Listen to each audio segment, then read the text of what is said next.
વરસાદના વિરામ બાદ પણ ઠેર ઠેર પાણી ભરાયેલા જોવા મળી રહ્યા છે। પાણીનું સામ્રાજ્ય શહેર અને જિલ્લાના મોટાભાગના વિસ્તારો પર દેખાઈ રહ્યું છે। પાણીને હવાલે થઈ ગયો છે મોટાભાગનો વિસ્તાર। તો વડોદરા ડભોઈ રોડની વહોરાની ચાલીમાં પણ પાણી ભરાઈ ગયા છે। તો ચીમનલાલની ચાલીમાં હજુ પણ પાણી ભરાયેલા છે। 200 થી વધુ મકાનોમાં હજુ પણ પાણી ભરાયેલા છે, જેના કારણે લોકો હાલાકીનો સામનો કરી રહ્યા છે। હજુ સર્વે સહાય માટે પણ કોઈ જ આવ્યું નથી તેવું સ્થાનિકોનું કહેવું છે। રેશન કાર્ડ હોય તો જ સહાય મળશે તેવું સાંભળ્યું છે।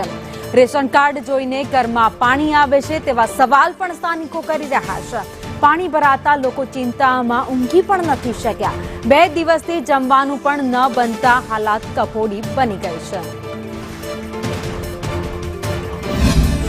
વડોદરા શહેરમાં આપણે પૂરની પરિસ્થિતિ બતાવીએ કે ફક્ત 4 ઇંચ વરસાદમાં વડોદરા શહેરની જે હાલાકી છે, અહીંયા પાણીમાં ઉભા રહીને આ જે બા છે તે અહીંયા પોતાના પરિવાર માટે જમવાનું પણ બનાવ્યું છે। અને જમવાનું એટલે કે ખાલી ભાત બનાવ્યો છે, કારણ કે અન્ય તો કોઈ વસ્તુ બને તેવી પરિસ્થિતિ નથી, કારણ કે અનાજ પલળી ગયું છે। જે બચ્યું છે એમાંથી ભાત બનાવ્યો છે ને એ પણ વઘારેલો ભાત પોતાના પરિવારને આપશે, આનાથી દિવસ કાઢશે। કારણ કે ઘરમાં જે રીતે પાણી છે, આ ગેસનો બોટલ પાણીમાં છે, ફક્ત નાના ટેબલ પર આ ગેસ અહીંયા મૂક્યો છે ને તેના ઉપર આ રીતે બનાવીને દિવસ કાઢી રહ્યા છે।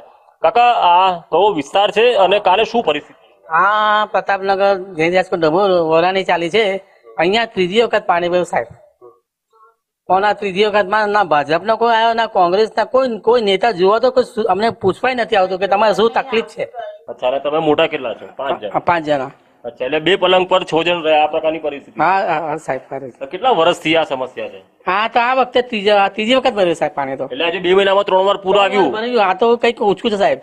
આના કરતા મારે ટીવી જેટલું પાણી ભરી ગયું। ગંદકી ને છોકરાઓને પગમાં ને પેલા નાના ટેણિયન થયું હતું પગ પાડી। કાલ રાતથી તમે લોકો જાગી રહ્યા છો, કોઈ જોવા નથી? કોઈ નહીં, કોઈ મદદ જ નહીં આવતી સાહેબ।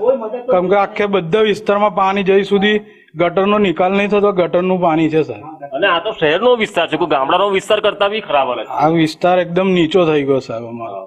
આ રોડ બને છે વારે ઘડે તો રોડ ઉપર થાય છે અને નીચે ગટરનું પાણી ભરાઈ જાય, રોડનું લેવલ ઉપર જઈ રહ્યું છે। આ નીચાન થઈ રહ્યો છે અમારો વિસ્તાર। આ વોરાની ચાલ છે, પ્રતાપનગર વિસ્તાર છે, અહીંયા હજુ પણ ઘરોમાં પાણી છે। લોકોના વાહનો અહીંયા ઊંચાઈવાળા વિસ્તાર પર મૂકી દેવામાં આવ્યા છે। લોકો એવું કહી રહ્યા છે કે અહીંયા કોઈ સાંભળવા તૈયાર નથી, અહીંયા કોઈ જોવા નથી આવ્યું। તો પછી આ વિસ્તાર શું વડોદરા મહાનગરપાલિકામાં નથી આવતો તેવા સવાલ પણ ઉભા થઈ રહ્યા છે। કેમેરા પર્સન નિકેશ વોડાન સાથે કુણાલ શર્મા, સંદેશ ન્યૂઝ, વડોદરા।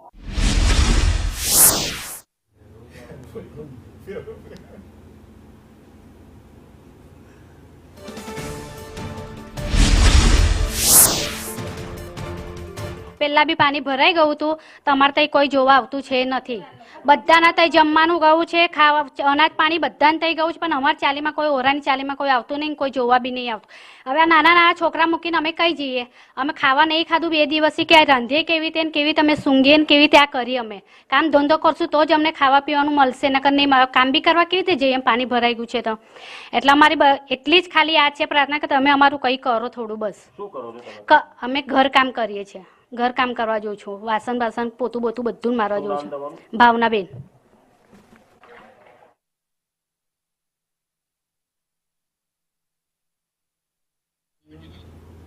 વડોદરામાં ધોધમાર વરસાદ, ત્યારબાદ અનેક વિસ્તાર છે જે પાણીમાં ગરકાવ થઈ ગયા છે અને આ ત્રીજી વાર આ વડોદરામાં સિઝનની પરિસ્થિતિ છે જ્યારે પાણી ભરાઈ ગયા છે।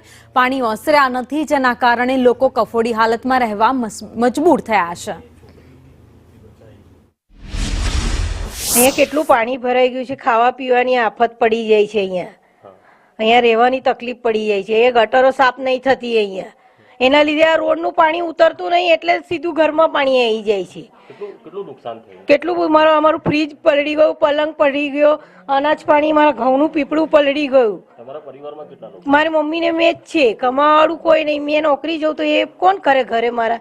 તો પછી કાલે પાણી આવ્યું તો સામાન ચડાવ્યો કોઈ ઉપર બધું? મેં ફટાફટ નોકરીથી વહેલી આવી, મારી મમ્મીએ ફોન કર્યો, કોણ ચડાવે પછી મારા વગર?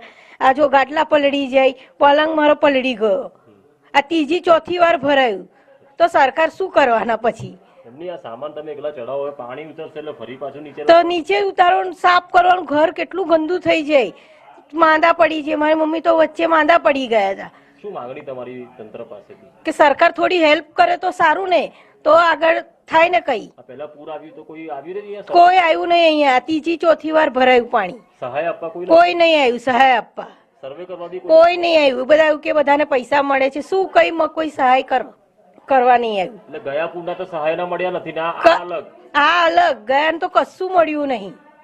કેટલું આ તો ઓછું છે. ત્યારે આવ્યું હતું ને નેક્સ્ટ ટાઈમ આગળ પાણી, ત્યારે તો 3-4 દાડા સુધી પાણી ઉતર્યું નહીં. અને આટલું મારું પીપળું ઘઉંના અનાજ બગડી ગયા મારા. તમને સહાયની આશા છે કે પાણી ન આવે એવું આયોજન થવું જોઈએ? બંનેની આશા તો હોય જ ને. હવે ઘર કોઈ કમાવાળું ના હોય, બધા બચારા ગરીબ છે અહીંયા, તો કોઈને તો એક આશા હોય ને એમ કે થોડી હેલ્પ થાય એમ. શું નામ તમારું બેન? મારું નામ પ્રીતિ છે. મેં ખુદ જોબ કરું છું. શું નોકરી કરો છો? મેં ડેપો પર મોલમાં જઉં છું. મેં ત્યાંથી ફટાફટ કાલે વહેલી આવી જોબથી. ત્યાં પાણી છે કે નહીં? તો વડોદરાની વરાલી ચાલીનો આ વિસ્તાર જ્યાં પાણી ઘૂસી ગયા છે. વરસાદી પાણી ભરાવતા લોકો હાલાકીનો સામનો કરી રહ્યા છે. લોકોનું કહેવું છે કે ગઈકાલની રાતથી લઈને આજનો દિવસ વીતવા આવ્યો, તેમ છતાં પણ પાણી ઓસર્યા નથી.